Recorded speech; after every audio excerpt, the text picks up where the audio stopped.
따라해 주시겠습니다. 예수님의 자기소개서.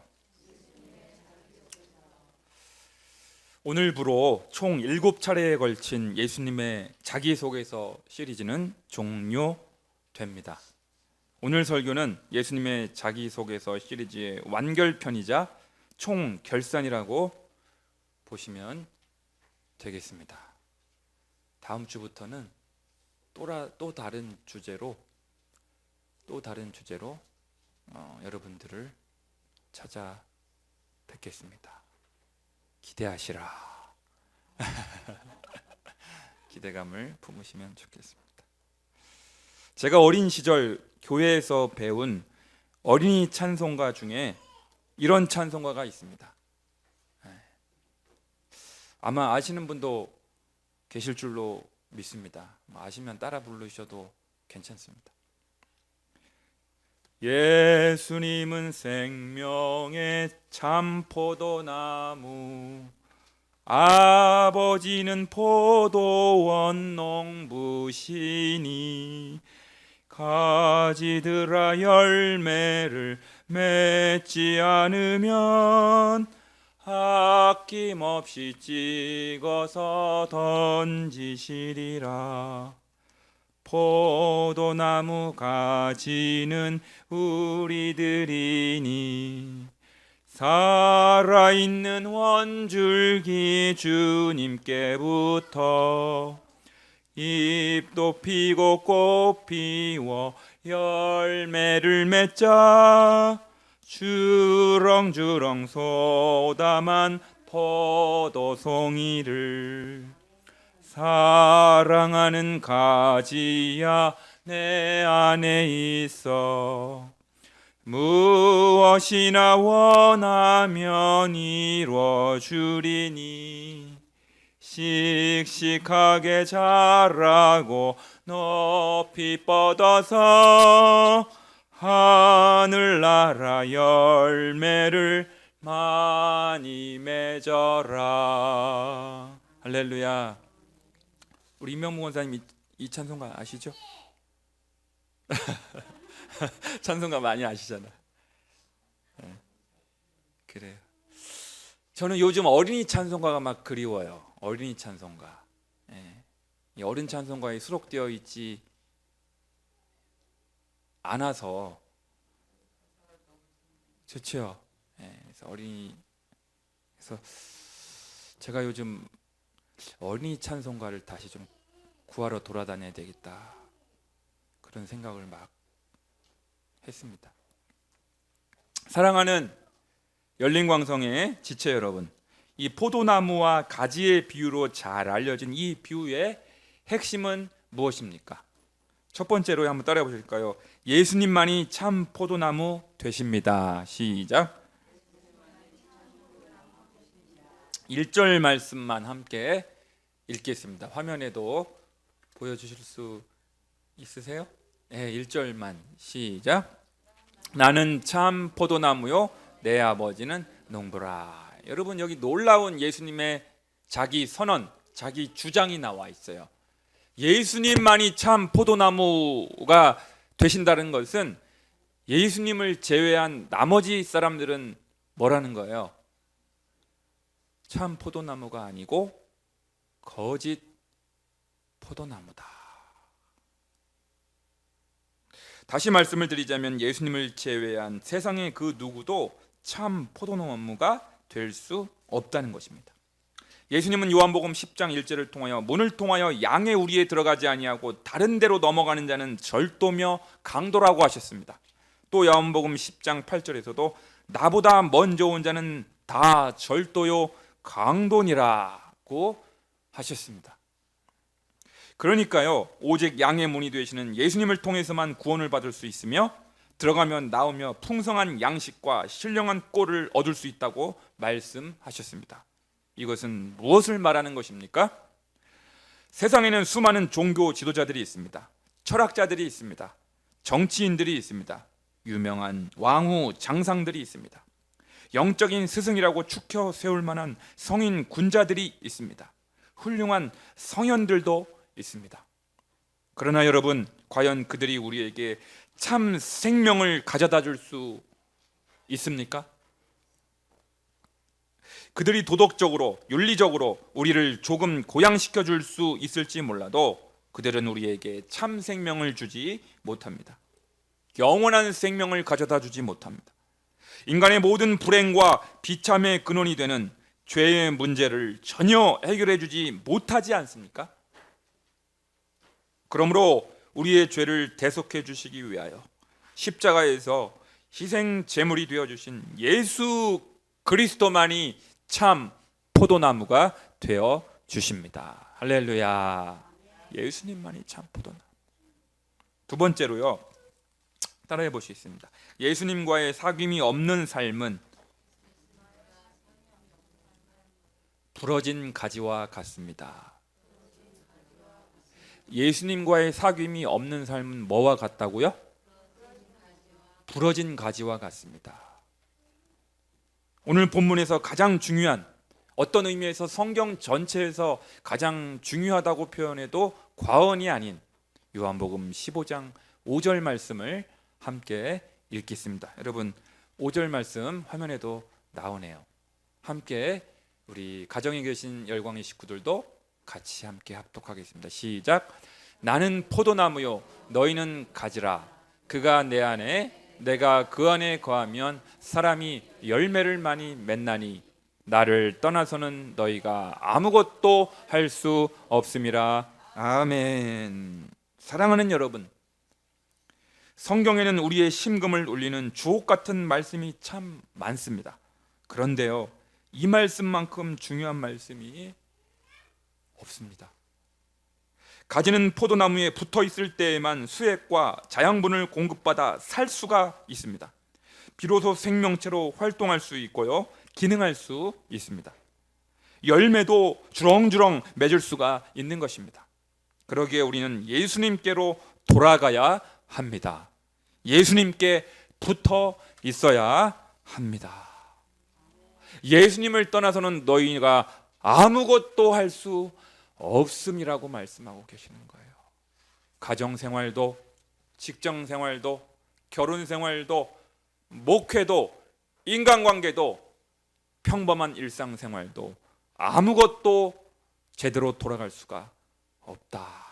누구를 떠나서는요?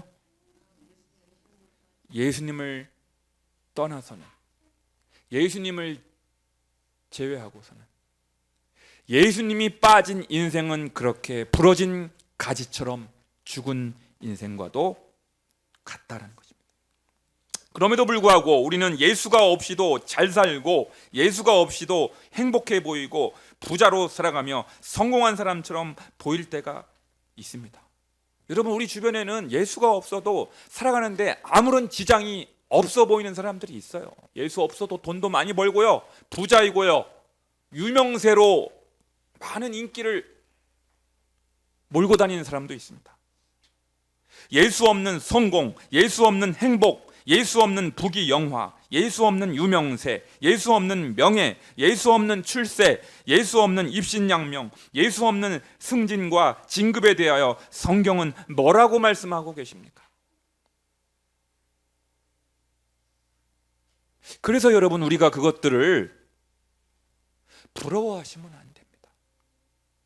저도요, 인간인지라, 육신을 입고 있는 인간인지라 때로는 부러울 때가 있어. 예수가 없어도 행복해 보이는 거예요. 예수가 없어도 부자로 떵떵거리면서 살아가고 있는 사람들이 주변에 있더라고요.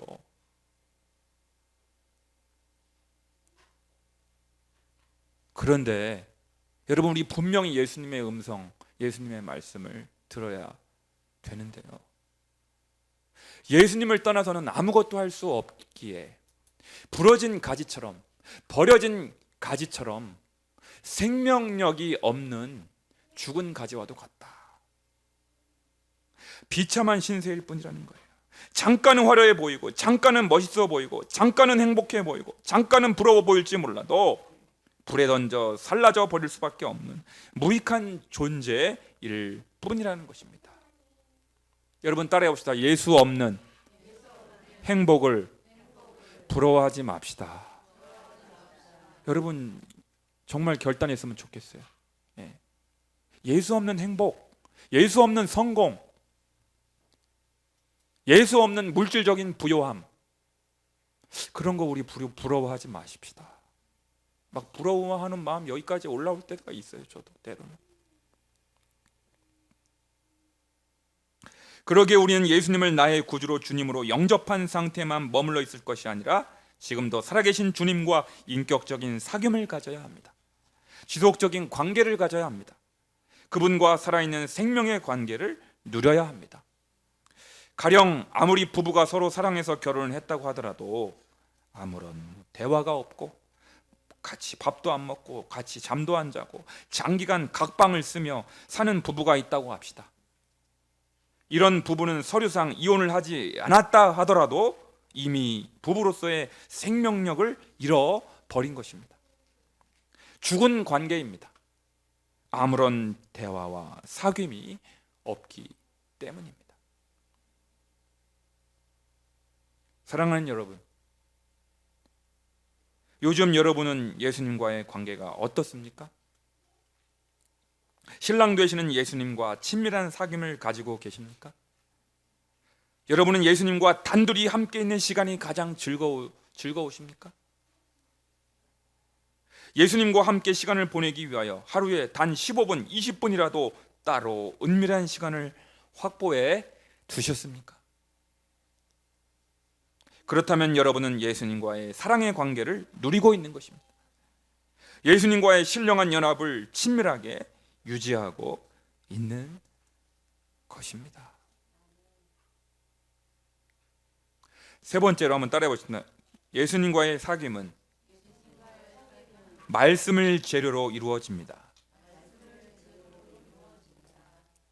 오늘 본문 7절을 함께 읽겠습니다. 여러분 화면에도 나올 것 같은데요. 7절 말씀 함께 읽겠습니다. 시작. 너희가 내 안에 거하고 내 말이 너희 안에 거하면 무엇이든지 원하는 대로 구하라. 그리하면 이루리라. 아멘. 여러분, 그 예수님 안에 거하고 예수님이 내 안에 거하고 내가 예수님 안에 거한다는 것은 구체적으로 무엇을 의미하는 것입니까? 어떤 모호한 상태, 어떤 신비스러운 상태를 지칭하는 것이 아니라 아까 7절에 보면요, 너희가 내 안에 거하고, 거기 다시 한번 보여주세요. 7절 말씀.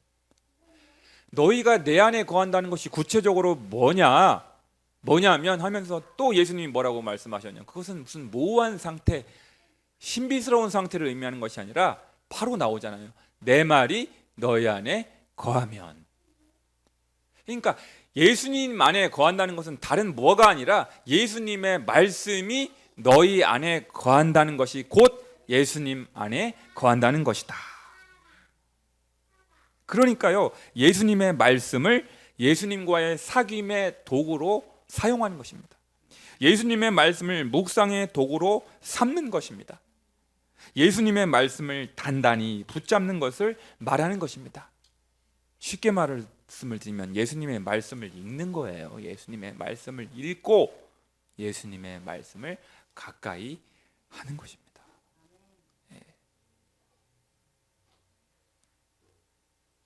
그래서 생선 가게 자주 가면, 제가 자주 말씀을 드리잖아요.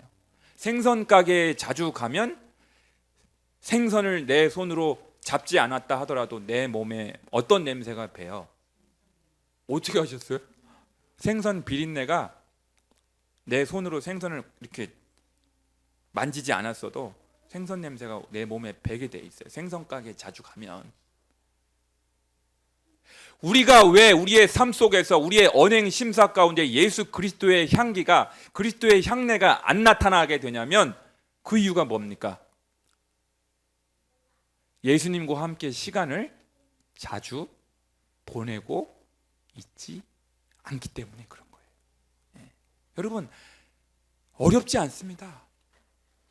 예수님하고 시간을 많이 보내면 보낼수록 자기도 모르게, 이건 숨길 수가 없어요. 감출 수가 없어요. 가릴 수가 없어요. 내 몸에서 그리스도의 향기가, 그리스도의 향내가 나는 것을 어찌할 수가 없는 거예요. 어찌할 수가 없어. 막을 수가 없어. 감출 수가 없고 숨길 수가 없어요.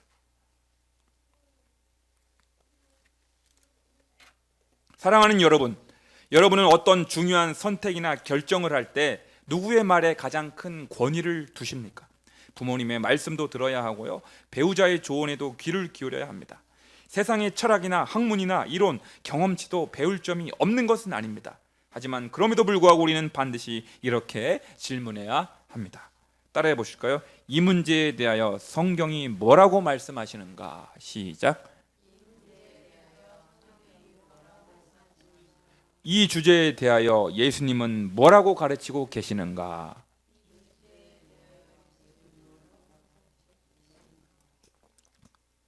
그렇게 질문해야 합니다. 그런데요, 특별히 어떤 분들은 예수님의 말씀이라고 하더라도 로고스의 말씀과 레마의 말씀을 구분하는 분들이 가끔 있습니다.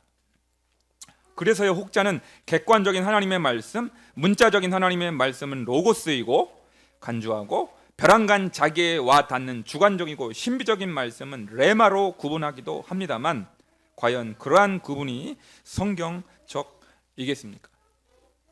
물론 로고스는 그냥 말, 영어로 더 워드이고요, 레마는 말해진 것, what is said 라는 약간의 뉘앙스의 차이가 있기는 합니다만 그 둘 사이에는 큰 차이점이 없습니다. 여러분, 오늘 요한복음 15장 3절에 있죠. 요한복음 15장 3절을 한번 보여주실까요? 너희는 내가 일러준 말, 여기 있죠, 말. 이게 로고스입니다. 헬라어로 로고스. 내가 일러준 로고스로 이미 깨끗하였다. 그 다음 7절 보세요. 7절, 아까 읽었던 7절. 너희가 내 안에 거하고 내 말이 너희 안에 거하고. 내 말이 있죠. 여기 말은 헬라어 원어 성경에 레마로 돼 있어요. 레마. 7절에는 레마, 아까 3절에는 로고스라고 돼 있는 거예요. 그러니까 성경은 레마의 말씀과 로고스의 말씀을 이렇게 칼 자르듯이, 무 자르듯이 그렇게 구분하고 있지는 않고요, 둘 다 객관적인 예수님의 말씀을 뜻하는 것입니다. 그러므로 복음서에 기록된 예수님의 말씀은 다 로고스요 레마의 말씀으로 받아들이면 됩니다. 복음서에 기록된 예수님의 말씀을 교리와 윤리의 최종적인 기준으로 삼으면 되는 것입니다. 할렐루야. 예. 네 번째로요, 따라해 보시겠습니다. 말씀 안에서 기도할 때 응답받습니다. 7절 말씀을 아까 다시 한번 또 보여주시기 바랍니다. 시작. 너희가 내 안에 거하고 내 말이 너희 안에 거하면 무엇이든지 원하는 대로 구하라. 그리하면 이루리라. 제가 아까 내 말이 헬라어로 레마라고 돼 있다고 그랬죠. 레마. 아까 3절은 로고스, 여기 7절의 말은 레마. 예수님의 레마의 말씀, 예수님의 그 말씀이 너희 안에 거하면 어떻게 된다고요? 원하는 대로 구하라. 그리하면 이루리라. 그래서 그 뒷부분만 보면요, 아까 다시 한번 보여주실까요? 그 중반부부터 뒷부분까지 무엇이든지 원하는 대로 구하래. 그리하면 다 이루어진대. 그냥 기도하는 족족 다 기도에 응답받는구나, 그냥 아무렇게나 기도만 하면 되는구나, 이렇게 우리가 착각할 수가 있어요. 오해할 수가 있어요. 그런데 성경을 정확하게 뜯어봐야 됩니다.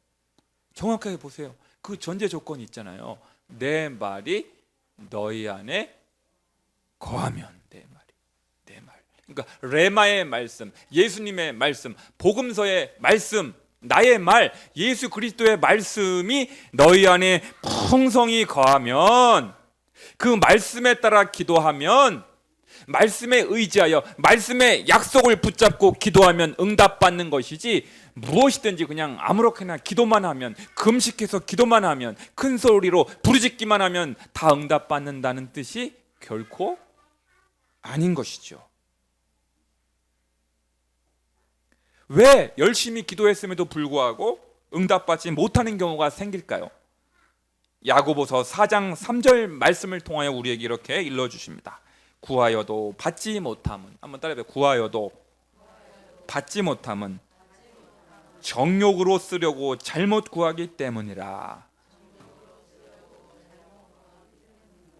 하나님 나라에 기여하지 않는 이기적인 기도, 정욕적인 기도는 아무리 크게 부르짖어도 아무리 금식을 하며 기도해도 들어줄 수가 없다는 것입니다. 잘못된 기도, 잘못된 기도. 그래서 여러분 기도할 때, 여러분 기도 생활 하고 계시잖아요. 기도할 때 가장 안전한 기도, 가장 건전한 기도, 가장 성경적인 기도는 뭐냐면 말씀을 묵상하고 10분이고 15분이고 여유가 있으면 30분 동안 묵상한 후에 묵상을 충분히 하게 되면 내 안에, 내 영혼의 심령에 말씀이 이렇게 차요. 이렇게 고여요, 고여. 그러면 그 말씀의 묵상에 의지하여 그 묵상한 말씀에 따라 나도 모르는 기도가 나옵니다. 기도가 나와. 제가 그 기도를 하려고 작정한 것도 아니야, 사실은. 그런데 말씀이 차니까, 말씀이 충만하니까 기도가 나오게 되는 것이죠. 그래서 그 기도를 어떤 분은 노트에 적기도 하는 것이죠.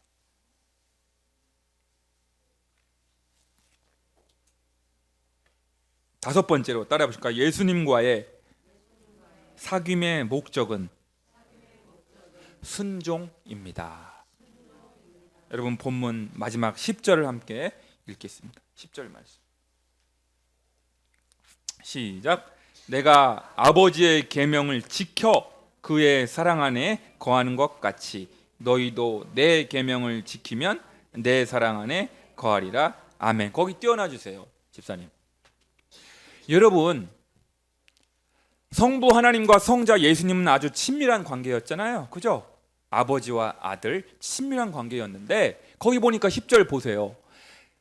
하나님의 사랑 안에 거하는 것이 뭘 말하는 거냐? 하나님의 사랑 안에 거한다는 것은 그 전제 나오잖아요. 아버지의 계명을 지키는 것이 바로 하나님의 사랑 안에 거하는 것이다. 그와 마찬가지로 내 사랑 안에 거하리라. 예수님의 사랑 안에 거한다는 것은 어떤 모호한 상태, 어떤 신령한 상태, 어떤 신비스러운 상태를 지칭하는 것이 아니라 너희도 내 계명을 지키는 것이다. 지키는 것이다. 따라해 보실까요? 내 계명을 지키면 그것이 주님의 사랑 안에 거하는 것입니다. 할렐루야. 주님의 사랑 안에 거한다는 것, 주님 안에 거한다는 것, 주님 안에 머무른다는 것은 어떤 신비스러운 신령한 상태, 모호한 상태가 아니라 주님께서 친히 주신 말씀을, 주님이 친히 주신 계명을 지키는 것이요 순종하는 것이다라는 거예요. 순종하는 것이다. 여러분, 성자 예수님은 성부 하나님과 친밀한 관계를 누리셨습니다. 그리고 그 결과 예수님은 십자가에 죽기까지 하나님의 말씀에 순종하셨습니다. 그러니까 예수님과의 말씀과 기도를 통하여 그분과 사귐을 갖는 궁극적인 목적은 무엇입니까? 당연히 그분의 말씀에 순종하는 데 있는 것이에요. 순종하는 데 있는 것입니다. 그렇습니다. 아무리 성경 말씀을 많이 암송하고 하루에 기도 시간이 3시간, 4시간 된다 한들 그분의 말씀에 실제로 순종하지 않는다면 무슨 소용이 있겠습니까? 우리가 예수님의 말씀을 묵상하고 그분의 말씀을 연구하며 또 기도로 우리의 소원을 아뢰는 것은 결국 그분의 말씀에 순종하기 위함인 것입니다. 사랑하는 열린광성의 식구 여러분, 저는 지난 2월 28일부터 7차례에 걸쳐서 예수님의 자기소개서 시리즈 에이고 에이미, 예수님의 자기소개서 시리즈를 설교를 해왔습니다. 먼저 예수님을 알아야 비로소 내가 누구인지를 알게 되고요, 내가 누구인지를 알게 될 때 어떻게 살아야 할지, 누구를 위하여 살아야 할지가 자명해지기 때문입니다. 이제 그 시리즈 설교를 오늘로써 종료합니다. 예수님은 단지 4대 성인, 4대 종교 지도자 중에 한 사람이 결코 아닙니다. 예수님은 하나님의 아들이시며 원래 하늘에 계시다가 십자가 사명을 부여받으시고 우리와 똑같은 육신을 입으시고 이 땅에 내려오신 분이십니다. 예수님은 아무런 죄도 없는 분이셨지만 이 땅에 계실 때 끊임없이 하늘 아버지와 소통하셨습니다. 대화하셨습니다. 하늘 아버지와의 친밀함을 풍성하게 누리셨으며 자기 뜻보다는 항상 하늘 아버지의 뜻을 앞세우셨습니다. 그분의 뜻에 철저히 순종하는 삶을 사셨습니다. 그 순종의 절정이 바로 십자가의 형벌이었고 십자가에서의 죽으심이었던 것입니다. 사랑하는 열광의 식구 여러분, 우리도 마찬가지입니다.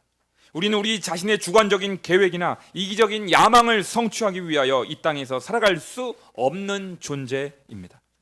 우리는 예수 그리스도의 핏값을 주고 사신 바 된 존재이기 때문입니다. 그러므로 사나 죽으나 우리는 하나님의 것이요 예수 그리스도의 것입니다. 우리는 하나님의 뜻을 찾고 그 뜻을 성취하기 위하여 이 땅에 보냄을 받은 하나님 나라의 대사들입니다. 하나님의 자녀들입니다. 그리스도의 신부입니다. 할렐루야. 그러므로 매일 말씀과 기도를 통하여 늘 하나님과의 친밀한 관계를 쌓아가야 합니다. 말씀과 성령 안에서 늘 하나님과의 사귐을 누려야 합니다.